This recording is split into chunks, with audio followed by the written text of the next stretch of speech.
Why is it easier to sleep while walking on a wet or oily floor than it is on a dry ground?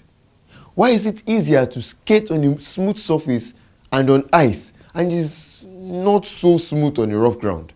Now, why is it more difficult to move a heavy couch than it is to push a football? Why would a sticky note not just fall off the wall?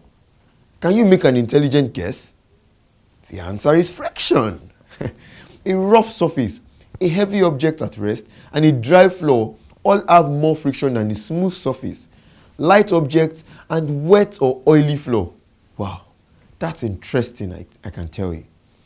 So, we have learned that friction, which is the force opposing motion, is affected by a number of factors, which are the nature of the surface, either rough or smooth, the weight of an object and the surface area in contact, the larger the surface area of contact, and the more the friction.